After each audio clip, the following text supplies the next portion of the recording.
Welcome to this remarkable frontier chronicle, where forgotten wisdom and unexpected innovation collide with tradition in ways that would forever change the course of local history. Before we begin, tell us in the comments where you're listening from and the exact time of day or night you found this story. It's always fascinating to see how far these frontier tales travel and when they reach you. In the summer of 1887, along the wind-swept plains of eastern Montana Territory, there existed a small ranching settlement called Powder Bluff. It sat approximately 43 miles northeast of Miles City, positioned on a gradual rise overlooking the Yellowstone River Valley. The town, if it could be called that, consisted of 17 structures, a general mercantile, a blacksmith forge, a small livery stable, a two-story boarding house that doubled as an informal saloon, and 13 scattered homesteads radiating outward like spokes on a wagon wheel. The population fluctuated between 80 and 120 souls, depending on the season and the cattle drives passing through. The nearest telegraph office was in Miles City, and mail arrived twice weekly when the roads were passable, which they often were not. It was here, according to a worn ledger recovered from the Custer County Courthouse archives in 1962, that a peculiar conflict emerged, one that would become the subject of local lore for decades and eventually reshape how an entire generation of cattlemen approached one of the most fundamental skills of their trade. The conflict was not violent. No shots were fired. No blood was spilled. It was, instead, a conflict of methods, a slow-burning disagreement about the proper way to do something that every horseman believed he already knew how to do. The man at the center of this story was named Harlan Cratchit. He had arrived in Powder Bluff in the spring of 1884, having traveled from the Judith Basin country some 200 miles to the northwest. Little is recorded about his origins before Montana, though scattered references in correspondence suggest he may have spent time in the Nevada silver camps during the 1870s, possibly as a muleteer or freight handler. One letter, written by a freighter, named Cornelius Vetch and preserved in the Nevada Historical Society collection, mentions a man matching Cratchit's description who worked the Virginia City to Aurora route. In 1873, a quiet sort, who kept his mules in better order than most, keep their wives. Whether this was indeed Cratchit cannot be confirmed, but the description would prove consistent with everything later recorded about him. What is certain is that by the time he reached Powder Bluff, Cratchit was approximately 34 years of age, unmarried, and in possession of a modest herd of 18 cattle, 2 draft horses, and a single saddle horse, a dun mare he called Patience. The name was apt. Patience was not a spirited animal. She moved slowly, responded slowly, and seemed to regard the world with a kind of bovine indifference that some mistook for stupidity. But she never spooked, never bolted, and never failed to be exactly where Cratchit had left her. In a land where a man's horse was often the difference between life and death, this reliability was worth more than speed or beauty. Cratchit homesteaded a quarter section roughly 3 miles east of the main settlement, on land that bordered a seasonal creek called Alkali Run. The soil was poor. Better suited for grazing than cultivation, but Cratchit seemed content with this arrangement.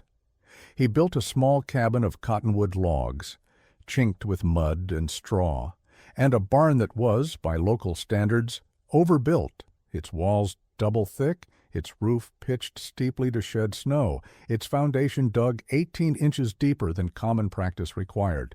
Neighbors who helped with the barn raising commented on these choices.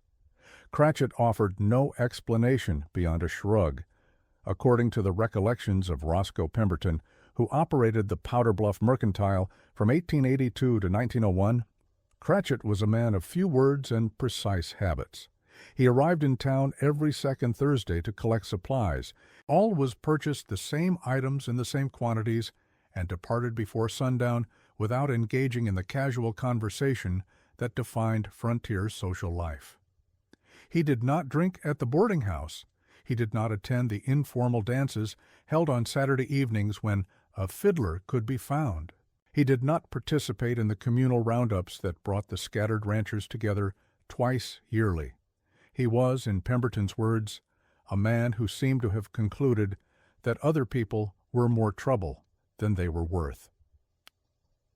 It was Pemberton who first documented what would become known locally as the Cratchit method, though Cratchit himself apparently never called it anything at all. In a letter to his cousin in St. Paul, dated November 1885, Pemberton wrote, "We have a peculiar fellow out here who ties his horse in a manner I have never witnessed in 30 years of observing horsemen, rather than use a simple slip knot or even a proper hitch. He wraps the lead rope in what appears to be an elaborate figure involving no fewer than 4 passes around the post, then threads the tail through a loop he creates at chest height. The whole arrangement takes him perhaps 90 seconds to complete, whereas any competent hand could secure a horse in 10. The men here find it amusing. Some have taken to timing him with pocket watches. The record, I am told, is 93 seconds, though Cratchit seems neither to know nor care that he is being observed." Madipo. This detail, seemingly trivial, would prove to be the foundation of everything that followed. The standard practice among cowboys and ranchers of the American West in the 1880s was straightforward and had been refined over generations. A horse was secured to a hitching post, fence rail, or tree using one of several accepted knots, most commonly a bowline, a clove hitch, or a simple slip knot that could be released with a single tug. The logic was practical. A tied horse might need to be freed quickly in the event of fire, stampede, or sudden need for departure. Seconds mattered.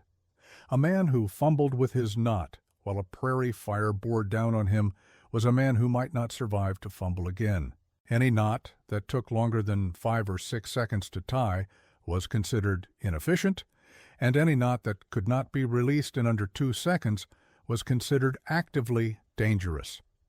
Cratchit's method violated both principles. It took approximately 90 seconds to complete and required nearly a full minute to untie, assuming one understood the sequence of loops, which most observers did not. The knot appeared to be a tangle, a mess, the work of a man who had never been properly taught. Cowboys who prided themselves on their horsemanship watched Cratchit's elaborate ritual with a mixture of amusement and contempt. Here was a man who could not tie a simple hitch. Here was a man who had somehow reached his middle 30s without learning a skill that most ranch hands mastered before they were 12 years old. When asked about this directly, as he apparently was on multiple occasions, Cratchit offered no explanation beyond a shrug and the words, "Keeps her put." This response, in its stubborn brevity, only reinforced the impression that Cratchit was either simple-minded or simply stubborn. A proper horseman would have explained his reasoning, or at least acknowledged that his method was unusual. Cratchit did neither. He tied his horse, conducted his business, untied his horse, and rode away. The laughter followed him, but he never turned to acknowledge it. By the autumn of 1885, the peculiarity of Cratchit's knot had become a minor form of entertainment in Powder Bluff. Ranch hands passing through would make detours to the mercantile hitching post when word spread that Cratchit was in town, simply to watch the elaborate ritual. Bets were placed on the exact duration. A cowboy named Jedediah Wirtz, who worked the Bar 7 ranch south of Miles City, reportedly won $17 over the course of that year, wagering on whether Cratchit would complete his tie in under or over 90 seconds. The overbet, Wirtz learned, was nearly always the safe choice. The general consensus, recorded in multiple sources, was that Cratchit was either touched in the head, stubbornly eccentric, or simply ignorant of proper horsemanship despite his years in the saddle. Some speculated that he had learned to tie horses from a lunatic. Others suggested that he was performing some kind of private ritual, perhaps religious in nature, that made sense only to himself. A few, more charitable, proposed that the knot had been taught to him by someone he respected, a father perhaps, or an old mentor, and that he continued the practice out of sentiment rather than sense. What none of these observers understood, what could not have been understood without specific knowledge that Cratchit never shared, was the reasoning behind the method, and that reasoning would not become apparent until the worst winter in living memory descended on the northern plains. The winter of 1885 to 1886 was unremarkable by Montana standards. Temperatures dropped to 20 below zero on several occasions. Snowfall accumulated to depths of 2 and 3 feet in the valleys, and the usual losses occurred among cattle herds that had been inadequately prepared. Perhaps 300 head perished in the Powder Bluff area, a figure that represented normal attrition rather than catastrophe. The spring came on schedule. The grass greened. Life continued. Cratchit notably lost only 2 head out of his 18, a mortality rate of approximately 11%, significantly below the regional average of 15 to 20%. This was attributed at the time to luck, or to the sheltered position of his homestead along Alkali Run, or simply to the small size of his herd, which made individual attention possible. No one connected his survival rate to his methods, because no one believed his methods were worth examining. The following summer brought drought. By late June, the creeks that normally ran through August were reduced to muddy trickles. By July, many had gone dry entirely. Alkali Run, true to its name, became a white-crusted scar across the landscape, its water replaced by a faint alkaline residue that cattle would not drink. The grass, denied moisture, turned brown and brittle a full 2 months ahead of schedule. Ranchers who had planned for normal conditions found themselves scrambling. Cratchit was observed during this period hauling water in barrels from the Yellowstone River, a round trip of approximately 14 miles. He made this journey every third day throughout July and August, departing before dawn and returning after dark, his wagon heavy with 4 full barrels that sloshed and leaked as the wheels jolted over the rough trail. This was considered excessive by his neighbors, most of whom relied on shallow wells that had not yet failed. When questioned about it by Pemberton during one of his supply runs, Cratchit offered another of his characteristic non-explanations. Water stays wet longer in a barrel. This statement, cryptic at the time, contained a practical truth that would become apparent only later. Water stored in barrels remained available when wells went dry. Water hauled today did not depend on rain falling tomorrow.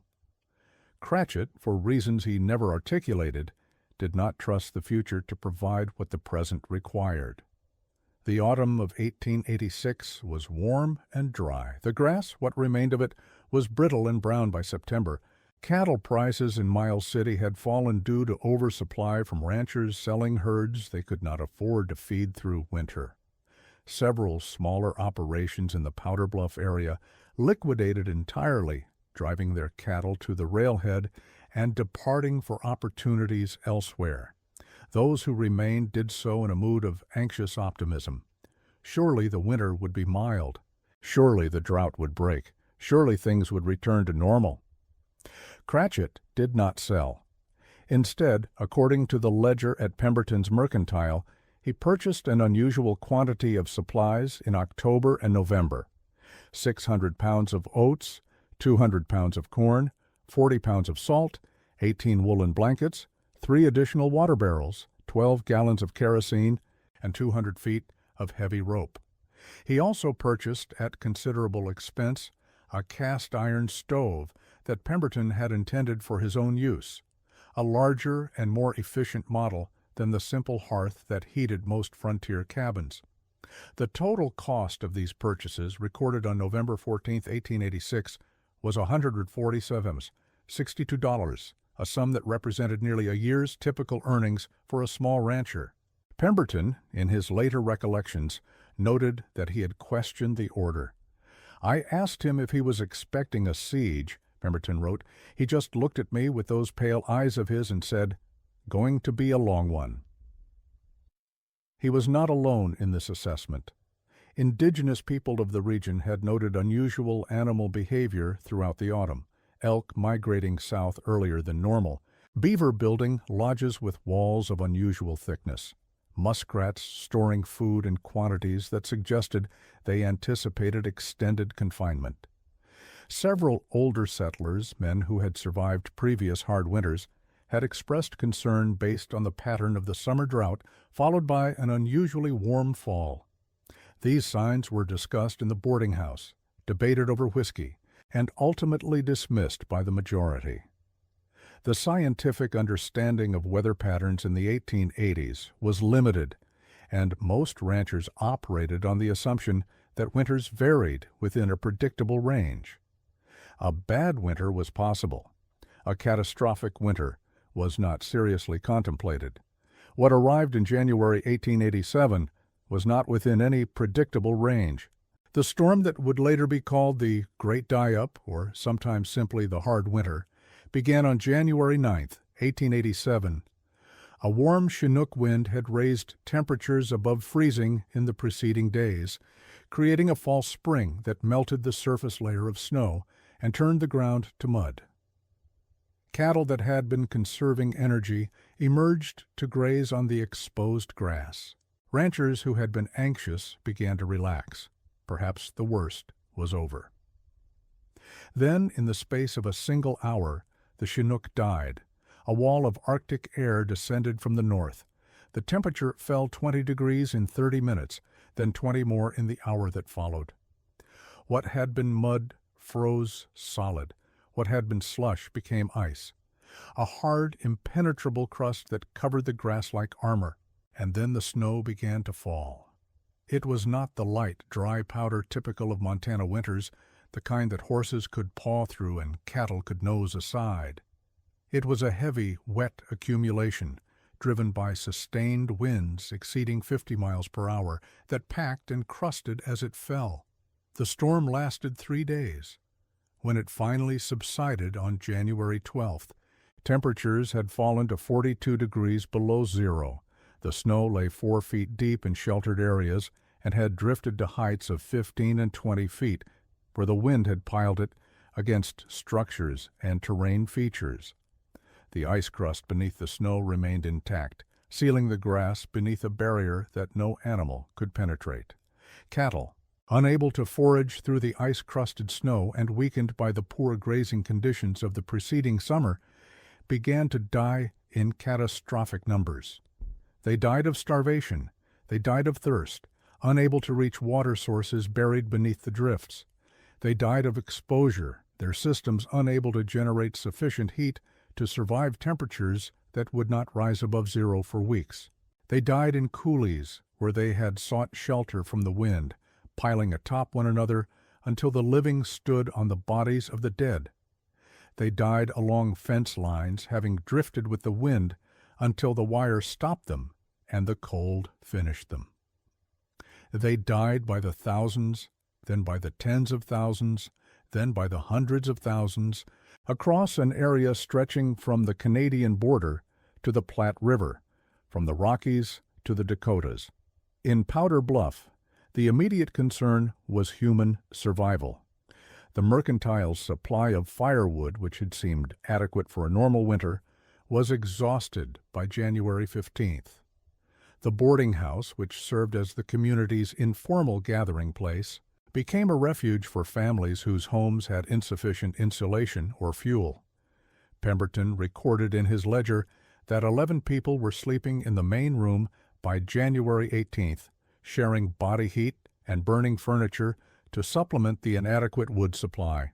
The temperature inside the building, despite constant feeding of the stove, never rose above 45 degrees during the coldest nights. Communication with the outside world ceased entirely. The nearest telegraph office was in Miles City, 43 miles distant, across terrain now impassable. No mail arrived. No trains moved on the Northern Pacific Line, which had been blocked by drifts reported at 12 to 15 feet high in the cuts through the Badlands. The residents of Powder Bluff, like thousands of others scattered across the northern plains, were utterly alone. It was during this period that the matter of Harlan Cratchit's horse tie became something other than a joke. On January 16th, a cowboy named Orville Steenmark attempted to ride from Powder Bluff to the Cratchit homestead to check on the reclusive rancher's welfare and, some sources suggest, to determine whether Cratchit might have surplus supplies that could be shared with the settlement. Stenmark was an experienced hand, 28 years old, who had worked cattle drives from Texas to Montana and was considered one of the more capable horsemen in the area. He had survived 2 previous Montana winters without serious incident. He departed the boarding house at approximately 10 in the morning, estimating a round trip of 4 hours given the snow conditions. He returned alone, on foot, at approximately 4 in the afternoon, suffering from frostbite to his left hand and right ear. His horse, a bay gelding named Copper that he had owned for 6 years, was gone. The story Stenmark told, recorded in a letter to his brother in Nebraska written after the winter ended, was this. He had made good progress for the first 2 miles, following a route that stayed on high ground where the drifts were less severe. But as he approached the final mile to Cratchit's homestead, he encountered a drift that blocked his path entirely, a wall of snow perhaps 8 feet high, formed where the wind had deposited its burden against a low ridge. He dismounted to evaluate the obstacle and determine whether it could be circumvented. He tied Copper to a fence post using a standard bowline knot, the same knot he had used thousands of times, the knot every competent horseman used. He walked 50 yards along the ridge, seeking a route around the drift. He found one, a gap where the wind had scoured the snow down to perhaps 2 feet, passable on horseback with care. He was walking back toward Copper when the horse panicked. What spooked the animal, Steenmark never determined with certainty. Perhaps a coyote, invisible in the white expanse, perhaps a gust of wind that carried an unfamiliar scent, perhaps simply the accumulated terror of the storm, the howling void of snow and cold that even a steady horse could not endure indefinitely. Whatever the cause, Copper reared, pulled against the rope, and ran. The knot, Stenmark reported, held for approximately 3 seconds. The rope, frozen and brittle, did not. It snapped at the point where it wrapped around the post, a clean break that left 6 inches of frayed hemp hanging from the gelding's halter as the animal bolted into the white nothing. Stenmark tried to follow. He made it perhaps 100 yards before he lost sight of the horse entirely, before the cold began to penetrate his coat, before the reality of his situation became unavoidable.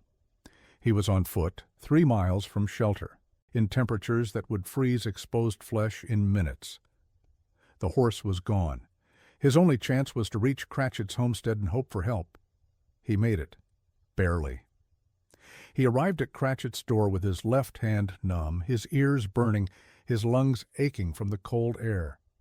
Cratchit brought him inside, placed him near the new cast-iron stove, wrapped his hand in warm cloths, and gave him hot water to drink. For an hour Steenmark could do nothing but sit and shake as his body slowly remembered what warmth felt like. When he was finally able to speak coherently, he told Cratchit what had happened. Cratchit listened without expression. When Steenmark finished, Cratchit said only, "That's why." Stenmark did not understand the comment at the time. He understood it later. When he was sufficiently recovered to stand, Steenmark walked to the window and looked out at Cratchit's property. The barn was visible through the blowing snow, its double-thick walls and steep roof already demonstrating their value in shedding the accumulation that was burying lesser structures. But what caught Steenmark's attention was the hitching post beside the barn and the horse tied to it. Patience, Cratchit's dun mare, stood placidly in the storm. She wore a heavy blanket across her hindquarters, and her head was lowered against the wind. But she was not struggling, not pulling, not showing any sign of panic despite conditions that would have driven most horses to frenzy. She simply stood, as if the storm was no more than a minor inconvenience. Stenmark looked at the rope that secured her. It was not a simple loop around the post. It was an elaborate construction, the same construction he had watched Cratchit perform at the mercantile hitching post, the same construction that had been the subject of jokes and wagers for 2 years. He could see now, at closer range and with more careful attention, what the method actually involved. The lead rope had been wrapped 4 times around the post at different heights, each wrap approximately 6 inches above the last, creating a spiral pattern that climbed from near the ground to chest height on a standing man. At each wrap, the rope passed through a small loop created at the previous level, forming an interlocking series of holds that appeared to lock together. The tail of the rope was then threaded through a final loop positioned at the top of the spiral, with the excess coiled neatly and hung on a wooden peg driven into the post. Stenmark had seen the method performed perhaps a dozen times. He had never understood it. He had assumed, like everyone else, that it was simply incompetence dressed up as complexity. "I need to bring her inside," Stenmark said, gesturing toward the mare. "She'll freeze out there." "She won't," Cratchit said, "but try if you want." Stenmark went outside. The cold hit him immediately, but the short distance to the hitching post was manageable. He reached for the rope, intending to untie it and lead the mare into the barn. He could not figure out how. The knots, examined up close, were unlike anything in his experience. Pulling on the tail tightened the final loop rather than loosening it. Pulling on the lower wraps seemed to lock the upper wraps more firmly. The interlocking structure that had looked like a tangle was, he realized, a system, each element supporting and reinforcing the others, creating a whole that was stronger than its parts. He worked at it for perhaps 10 minutes, his hands growing numb despite his gloves, before he gave up and returned inside. "Can't figure it," he admitted. Cratchit nodded as if this was expected. He put on his coat and went outside.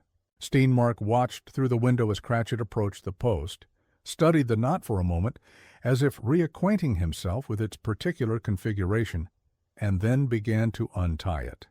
His hands moved in a specific sequence, first the tail through the top loop, then the top wrap, loosened by a particular angle of pull, then the third wrap, then the second, then the first. The whole process took approximately 45 seconds, still far longer than any conventional knot, but performed with the unhesitating confidence of long practice. Cratchit led Patience into the barn. When he returned, Stenmark asked the question that had been forming in his mind since he first saw the knot up close. "Why do you tie her that way?" Cratchit sat down by the stove. He was silent for a long moment, and Stenmark thought he might not answer at all.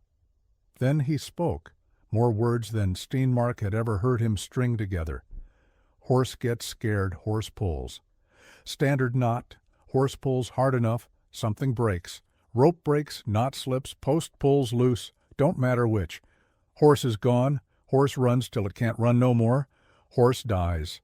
He paused, staring at the stove. "My knot, horse pulls, nothing breaks. More the horse pulls, tighter it gets. Horse keeps pulling, horse gets tired. Horse stops pulling, horse stands still. Standing still keeps a horse alive." He looked at Stenmark. "Takes longer to tie, takes longer to untie, but horse stays put. Your horse didn't stay put. Now your horse is dead." The words were not cruel. They were not accusatory. They were simply factual, delivered in the flat tone of a man stating an obvious truth.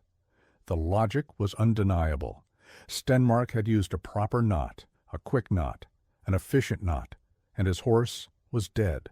Cratchit had used a slow knot, a strange knot, a knot that every proper horseman would mock, and his horse was alive. Stenmark stayed at the Cratchit homestead that night. The next morning conditions had moderated enough for travel, and Cratchit walked with him back to Powder Bluff, a 3-mile trek through waist-deep snow that took nearly 4 hours. When they arrived, Steenmark told the others what had happened. He told them about his horse. He told them about Cratchit's horse. He told them about the knot. The reaction was not immediate acceptance. Pride is a powerful force, particularly among men who had built their identities on competence in the skills of their trade. To admit that the strange loner who couldn't tie a proper knot had been right all along was to admit that collective judgment had been wrong for 2 years. This admission came slowly, if it came at all. But behavior changed even where opinions did not.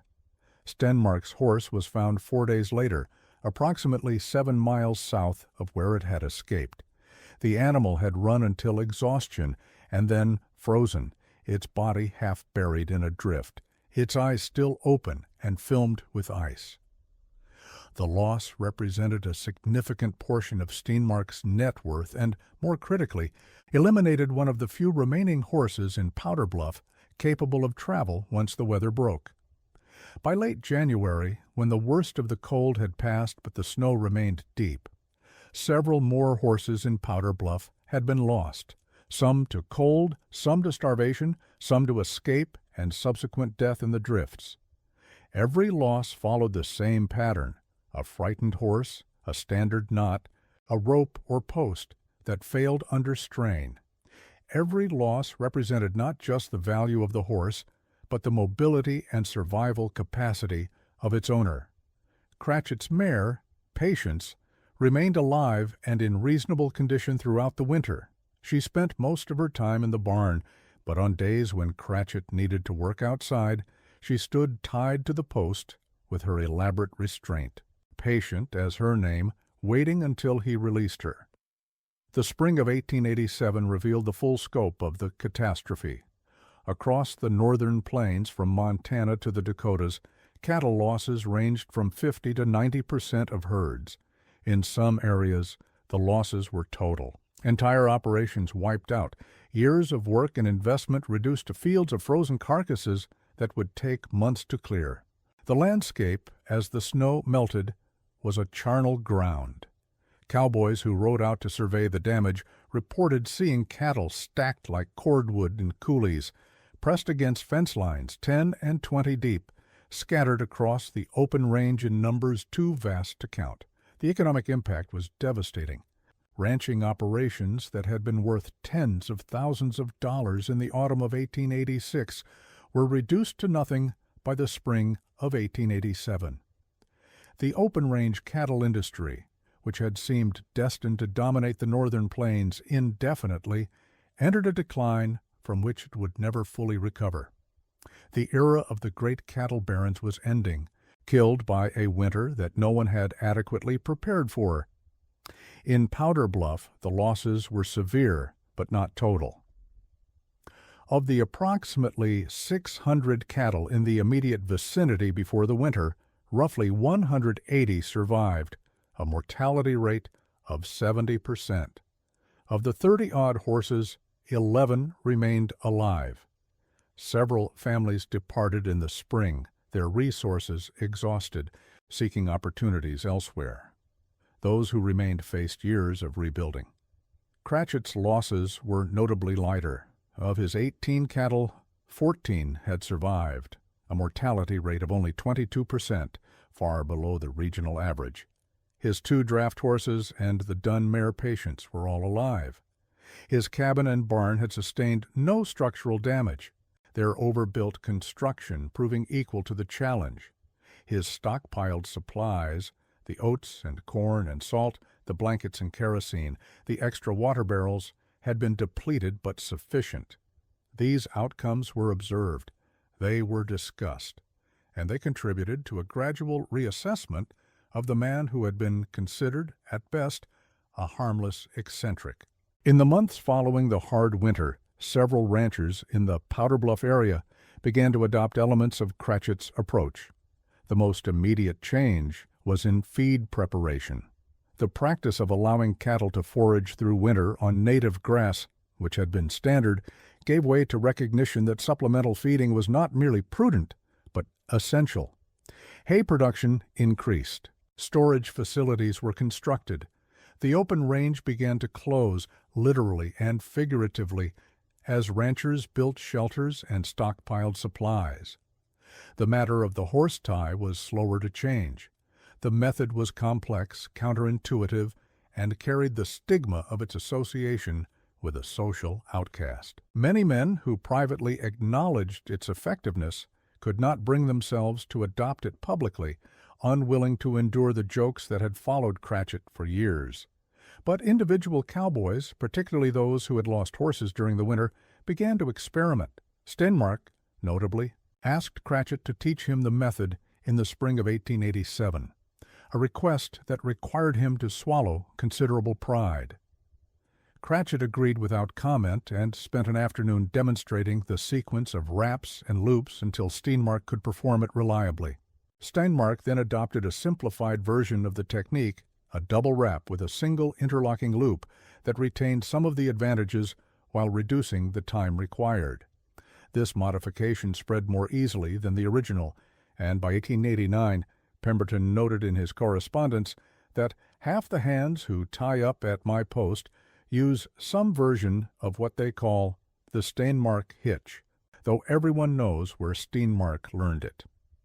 By 1890, according to a survey of ranching practices conducted by a Montana agricultural inspector whose report survives in the state archives, approximately one-third of horsemen in Custer County used some variation of what the inspector called the retention hitch, a multi-wrap system designed to prevent escape rather than facilitate quick release.